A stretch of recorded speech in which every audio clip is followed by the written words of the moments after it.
आप सभी दोस्तों को राधे राधे। आज मैं आपको बताने वाला हूं कि ब्रज की जो गोपियां हैं वो अपने भगवान श्री कृष्ण चंद्र का हाथ पकड़ने से क्यों घबराती थी। एक बार की बात है जब भगवान श्री कृष्ण अपनी बाल लीलाओं से गोपियों को आनंद प्रदान करते हुए अपने सखाओं के साथ घरों में जाकर माखन और घी की चोरी करने लगे। एक दिन उपनंद की पत्नी गोपी प्रभावती श्री नंद मंदिर में आकर यशोदा जी से बोली, यशोमती, हमारे और तुम्हारे घर में जो माखन, घी, दूध, दही और तर्क है उससे कोई ऐसा बिलगाव यानी कि अलगाव नहीं कि ये मेरा है और वो तुम्हारा। मेरे यहाँ तो तुम्हारी ही कृपा प्रसाद से ही सब कुछ है। मैं ये नहीं कहना चाहती कि तुम्हारे इस लाला ने कहीं चोरी सीखी है। माखन तो ये स्वयं ही चुराता फिरता, परंतु तुम इसे ऐसा ना करने के लिए कभी शिक्षा नहीं देती।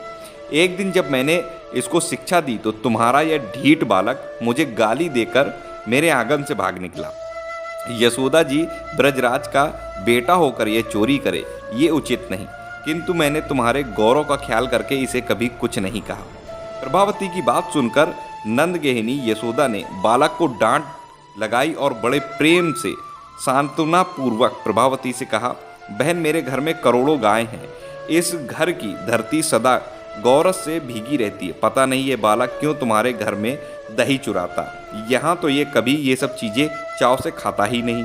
प्रभावती, इसने जितना भी दही या माखन चुराया है वह सब तुम मुझसे ले लो, और तुम्हारे पुत्र और मेरे लाला में किंचन मात्र भी कोई भेद नहीं। यदि तुम इसे माखन चुराकर खाते और मुंह में माखन लपेटे हुए पकड़कर मेरे पास ले आओगी तो मैं इसे अवश्य ताड़ना दूंगी, डांटूंगी और घर में बांध कर रखूंगी। यशोदा जी की यह बात सुनकर गोपी प्रभावती प्रसन्नतापूर्वक अपने घर लौट आई। एक दिन श्री कृष्ण स्वयं बालकों के साथ फिर दही चुराने के लिए उसके घर में गए। घर की दीवार के पास से सटकर एक हाथ से दूसरे बालक का हाथ पकड़कर धीरे धीरे घर में घुसे। छीके पर रखा हुआ गौरस हाथ में पकड़ने में नहीं आ सकता था। ये देखकर श्रीहरि ने स्वयं एक ओखली के ऊपर पीढ़ा रखा, उस पर कुछ ग्वाल बालों को खड़ा किया और उनके सहारे ऊपर चढ़ गए। तो भी छीके पर रखा हुआ गौरस अभी और ऊंचे कद के मनुष्य से ही प्राप्त किया जा सकता था, इसलिए वे उसे न पा सके।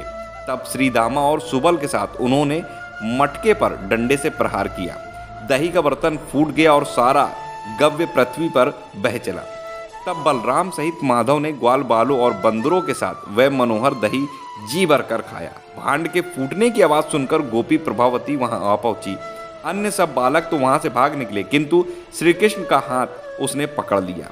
श्री कृष्ण भयभीत से होकर मिथ्या आंसू बहाने लगे। प्रभावती उन्हें लेकर नंद भवन की ओर चली। सामने नंद राय जी खड़े थे। उन्हें देखकर प्रभावती ने अपने मुंह पर घूंघट डाल दिया।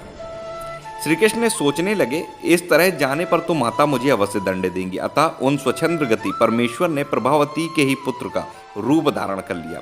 रोष से भरी हुई प्रभावती यशोदा जी के पास शीघ्र जाकर बोली, इसने मेरा दही का बर्तन फोड़ दिया और सारा दही लूट लिया। यशोदा जी ने देखा ये तो इसी का पुत्र है। तब वे हंसती हुई उस गोपी से बोली, पहले अपने मुख से घूंघट तो हटाओ, फिर बालक के दोष बताना। यदि इस तरह झूठे ही दोष लगाने हैं तो मेरे नगर से बाहर चली जाओ। क्या तुम्हारे पुत्र की हुई चोरी भी अब मेरे बेटे के माथे मढ़ दी जाएगी? तब लोगों के बीच लजाती हुई प्रभावती ने अपने मुंह से घूंघट को हटाकर देखा तो उसे अपना ही बालक दिखाई दिया। उसे देखकर वह मन ही मन चकित हो बोली, अरे निगोड़े, तू कहाँ से आ गया? मेरे हाथ तो ब्रज का सार सर्वस्व था। इस तरह बड़बड़ाती हुई वह अपने बेटे को लेकर नंद भवन से बाहर चली गई। यशोदा, रोहिणी, नंद, बलराम तथा अन्य गोपियां हंसने लगी और बोली, अहो, ब्रज में तो बड़ा भारी अन्याय दिखाई देने लगा। उधर भगवान बाहर की गली में पहुंचकर फिर नंद नंदन बन गए। चंचल नेत्र मटकाकर जोर जोर से हंसते हुए उस गोपी से बोले, अरे गोपी, यदि फिर कभी तू मुझे पकड़ेगी तो अब की बार मैं तेरे पति का रूप धारण कर लूंगा, इसमें संशय नहीं। यह सुनकर वह गोपी आश्चर्य से चकित हो अपने घर चली गई। उस दिन से सब घरों की गोपियां लाज के मारे श्री हरि का हाथ नहीं पकड़ती थी। आशा करता हूं आपको वीडियो पसंद आया। वीडियो पसंद आया इसको लाइक करिए, अन्य लोगों तक शेयर करिए। चैनल पर नए हैं चैनल को सब्सक्राइब जरूर कर लीजिए। कमेंट में जय श्री राधे लिखना ना भूले। राधे राधे।